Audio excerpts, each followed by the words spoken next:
Bismillah, Assalamualaikum warahmatullahi wabarakatuh.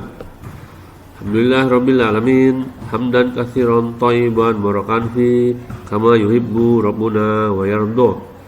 Asyhadu an la ilaha illallah wahdahu la syarikalah wa asyhadu anna Muhammadan abduhu wa rasuluh. Baik anak-anakku kelas 6A, jumpa lagi bersama Guru Sonjai. Kita akan lanjutkan materi tematik. Masih di tema 4, subtema 1. Sekarang masuk ke pembelajaran ke-6. Baik, kita mulai. Di kegiatan olahraga hari ini, kamu akan melanjutkan latihan pencaksilat. Sebelumnya sudah mengetahui mengenai kuda-kuda, dasar kuda-kuda. Setelah bongkar nanti, kalian akan melanjutkan kegiatan dengan berdiskusi tentang globalisasi dan saling ketergantungan antar negara. Ayo mencoba. Boleh kalian coba di rumah masing-masing. Sebelumnya, kamu telah mempelajari keterampilan dasar kuda-kuda dalam silat dan mempraktikannya dengan kombinasi pola langkah. Sekarang, kamu akan belajar 4 jenis keterampilan pasang. Sikap pasang merupakan kombinasi sikap kaki dan sikap tangan dengan kuda-kuda maupun tanpa kuda-kuda yang selalu disertai dengan kesiagaan mental dan indera secara total. Perhatikan, amati gambarnya. Ini yang A, sikap pasang 1. Kemudian ini yang kedua, yang B, sikap pasang 2 namanya, posisi begini. Yang ketiga, C, sikap pasang 3. Nah, kemudian ini yang keempat, sikap pasang 4. Nah, kamu dapat bertanya langsung kepada guru-guru tentang hal yang ingin diketahui lebih lanjut tentang teknik dasar kuda-kuda, pola langkah, dan sikap pasang. Karena ini kegiatan PJOK, maka kita lewatkan terlebih dahulu ya. Kita lanjutkan materinya. Pelajaran IPA. Di era globalisasi sekarang ini, tentunya kita sering menyaksikan olahraga bela diri pencaksilat yang ditayangkan dalam acara televisi. Pasti kalian pernah menyaksikannya kan? Namun terkadang listrik di rumah kita tiba-tiba mati atau padam, yang biasa kita kenal dengan mati lampu atau pemadaman listrik. Nah, bagaimana hal tersebut bisa terjadi? Mari kalian simak ya pembahasan Bapak berikut ini. Ayo membaca. Kalian amati gambar dan teksnya, nanti bisa kalian ulang baca kembali dengan teliti. Mengapa mati lampu? Nah, ini ilustrasi berupa gambar. Dari pusat pembangkit listrik, kemudian listrik disalurkan melalui jaringan transmisi seperti yang Bapak jelaskan kemarin. Nah, inilah diantara sebab-sebab mengapa mati lampu, mengapa lampu padam, listrik padam. Nah, ini diantaranya. 1, bisa jadi ketika hujan, petir menyambar kabel atau menyambar gardu sehingga terjadi mati lampu atau pemadaman listrik karena adanya gangguan akibat tersambar petir. Yang kedua, di jalan-jalan kalian pernah sering lihat pohon-pohon yang sudah tinggi yang sudah melewati kabel-kabel listrik. Nah, itu ketika angin kencang atau hujan, ketika ranting-ranting atau pohonnya tumbang dan mengenai kabel, nah ini juga menjadi salah satu gangguan kenapa listrik bisa mati, bisa padam. Yang ketiga, bisa jadi ada pekerjaan lain yang mengganggu sehingga mengenai kabel listrik. Itu juga bisa terjadi mati lampu, pemadaman listrik. Yang keempat, karena binatang. Binatang apa saja suka hinggap atau nemplok di beberapa kabel sehingga bisa menyebabkan listrik putus, kabelnya putus dan terjadi gangguan, mati listrik deh, mati lampu deh, dan terjadi pemadaman. Yang kelima, bisa jadi karena ada penggalian. Biasanya kabel-kabel ditanam di bawah tanah. Karena ada penggalian, bisa jadi terkena galian sehingga putus kabelnya dan terjadi gangguan, mati lampu atau pemadaman listrik. Baik, Bapak akan tampilkan video ilustrasi mengapa kalau listrik bisa mati, bisa padam. Yuk, kalian simak ya. Zaman modern ini, kebutuhan akan listrik sudah merupakan kebutuhan pokok manusia. Contohnya saja dalam hal penerangan. Nah, tahukah kamu kenapa listrik di tempatmu padam? Sebelum kamu marah-marah sama PLN, yuk mari kita lihat alur bagaimana listrik bisa sampai ke rumahmu dan kamu bisa nge-charge HP-mu. Jadi, listrik dibangkitkan dari beberapa pembangkit listrik yang terdiri dari PLTD, PLTU, PLTA, dan juga pembangkit lainnya yang lokasinya jauh dari pemukiman masyarakat. Pastinya kamu nggak nyaman kan kalau suara bising dari dulu mesin-mesin pembangkit listrik selalu terdengar? Makanya lokasinya jauh, sehingga dibutuhkan jaringan yang panjang dari pusat pembangkit listrik agar listrik bisa sampai ke rumah-rumah. Nah, sekarang ada yang tahu nggak kenapa listrik itu padam? Padam listrik itu ada dua kategori. Yang pertama, karena adanya gangguan. Yang kedua, karena adanya pemeliharaan yang membutuhkan padaman listrik. Saat padam listrik karena gangguan seperti jaringan kena pohon, tertabrak kendaraan lain, maupun hal lainnya, itu semua di luar kendali PLN. Dan tahukah kamu, penyebab paling banyak gangguan adalah karena pohon. Ya, oleh karena itu, pemangkasan pohon selalu dilakukan untuk mencegah terjadinya pemadaman listrik. Sedangkan pemadaman listrik kala pemeliharaan, PLN terpaksa bekerja dalam keadaan padam untuk keselamatan personil PLN. Dan perlu juga diketahui loh, PLN juga mengalami kerugian-kerugian apabila listrik padam. Karena sudah bahan bakar buat bangkitkan listrik, tapi tak tersalurkan. Sehingga saat padam, PLN akan berusaha menormalkan secepat mungkin. PLN memiliki pusat pengaturan penyaluran dan pendistribusian listrik di mana sistem kelistrikan dipantau dan dimonitor selama 24 jam non-stop. Jadi, ketika listrik padam di sekitarmu, segera hubungi call center PLN di 123 dan informasikan kondisi listrik di sekitarmu, karena tidak semua dapat termonitor oleh PLN. Mari kita sama-sama jaga pendistribusian listrik untuk kehidupan yang lebih baik.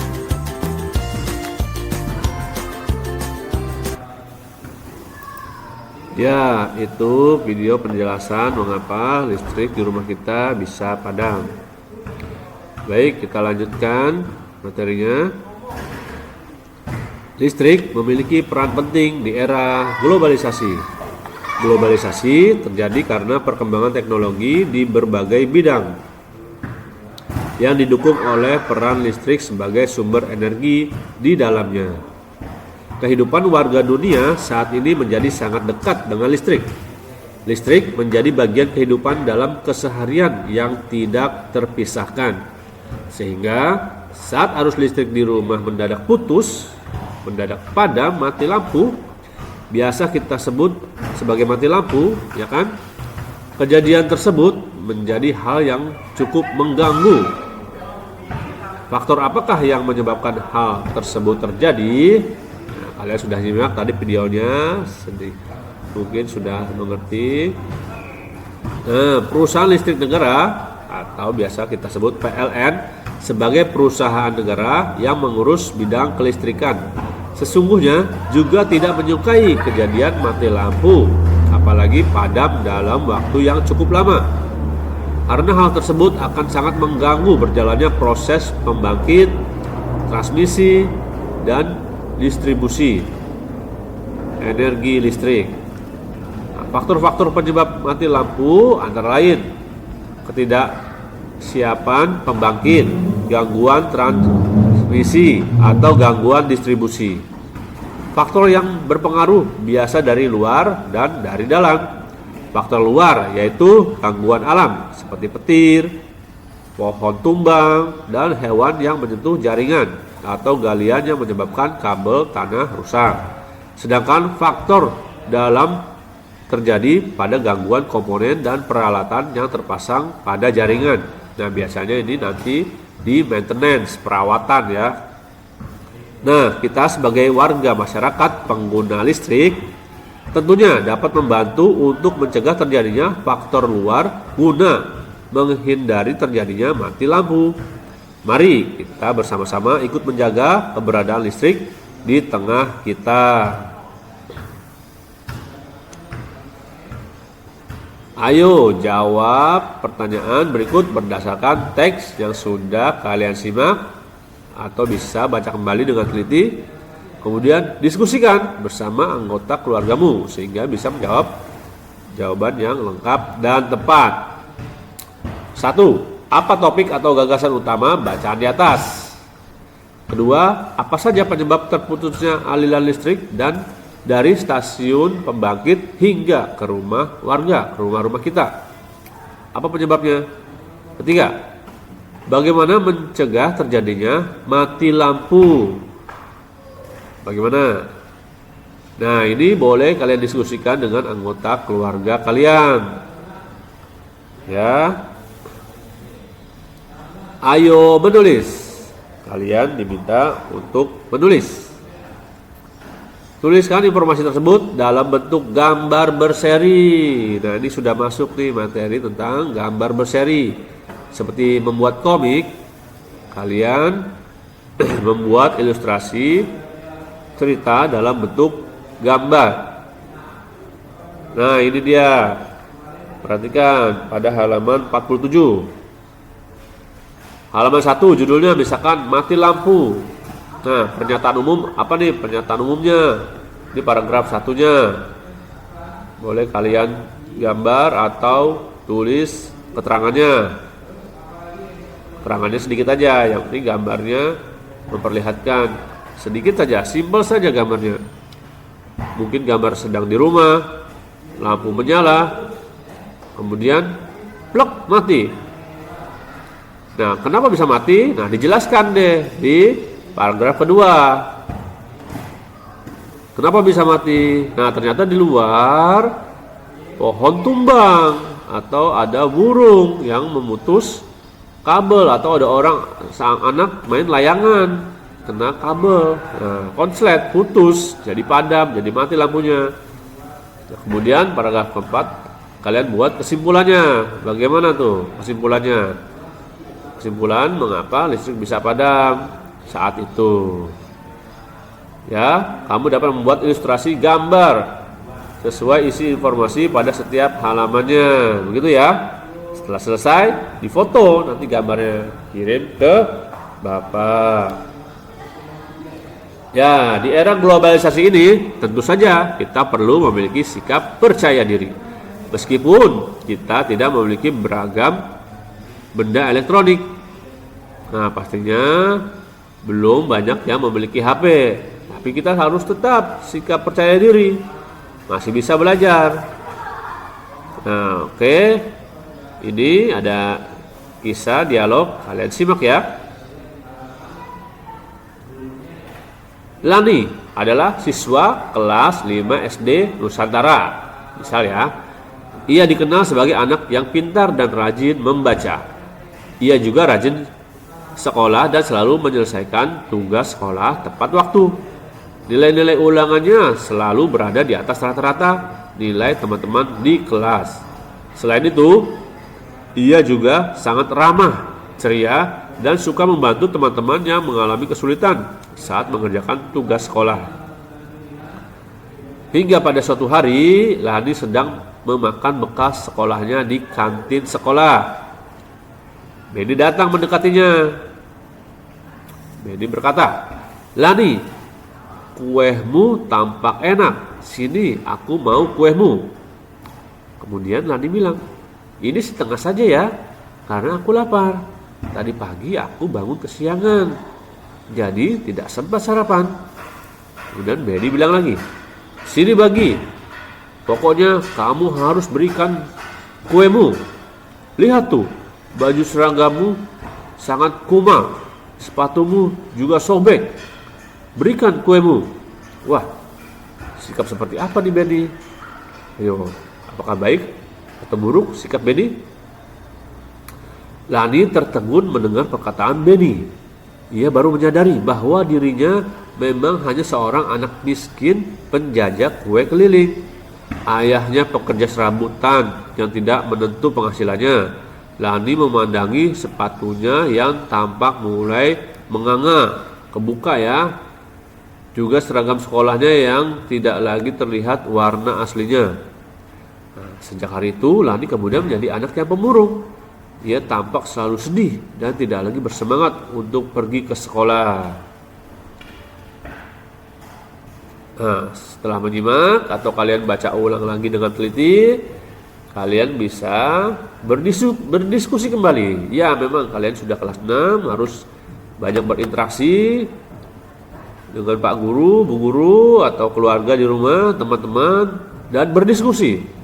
Sehingga sifat sosial kalian terbentuk.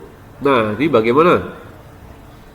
Pertanyaannya, 1. Bagaimana karakter tokoh Lani dan Benny? 2. Bagaimana sikap Benny kepada Lani? Apa yang harusnya Benny lakukan? Kalian bisa beri penjelasan alasannya mengapa.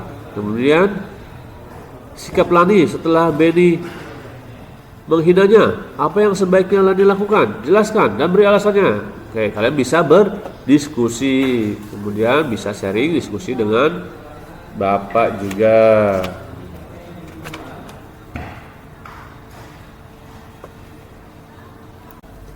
Ya, setelah kalian berdiskusi, boleh kalian dituliskan atau langsung rekam suara kalian, voice note, dan kirim ke Bapak hasil diskusi kalian dengan orang lain atau anggota keluarga kamu. Ya. Nah, kita ini diciptakan Allah Subhanahu wa taala dengan segala kelebihan dan kekurangannya, dan dengan bakat serta potensi yang berbeda-beda. Perbedaan kemampuan dan perbedaan ekonomi tersebut hendaknya tidak menjadi sumber perpecahan. Perbedaan tersebut juga tidak perlu mempengaruhi rasa percaya diri. Kita harus terus berusaha kenali potensi diri, kembangkan bakat yang dimiliki untuk menutupi kekurangan diri kita, serta selalu tampil percaya diri ya. Harus pede ya. Hidup saling menghargai dan saling membantu tentunya akan menjadi modal untuk menjaga persatuan dan kesatuan bangsa dan negara kita. Ayo renungkan. Sudah apa saja nih yang kalian pelajari? Ayo renungkan. Bagaimana sikap dirimu selama ini? Sudahkah kamu mengenali kelebihan dan kekurangan diri? Apa yang akan kamu lakukan? Sudahkah kamu mengenali bakat yang kamu miliki? Kemudian apa yang akan kamu lakukan untuk mengembangkannya? Ayo kita berdiskusi boleh. Sudahkah kamu memiliki rasa percaya diri dengan segala kekuranganmu? Kemudian, sudahkah kamu menghargai diri sendiri dan menghargai teman dengan segala kekurangannya? Ya, kita tidak boleh sombong untuk yang berkecukupan. Tidak boleh mengusirkan temannya. Harus kita saling menghargai. Setelah kamu paham tentang dirimu, tuliskan hasil perenunganmu. Nah, lagi-lagi kalian diminta untuk berdiskusi. Ayo ngobrol, ayo bicara dengan kedua orang tuamu di rumah. Ayo berdiskusi tentang kemampuan kalian, bakat kalian apa. Nah, diskusikan hasil pembahasan kita hari ini. Boleh sharing-sharing nanti ke Bapak.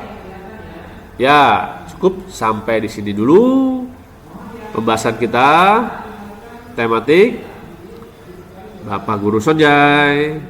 Assalamualaikum warahmatullahi wabarakatuh.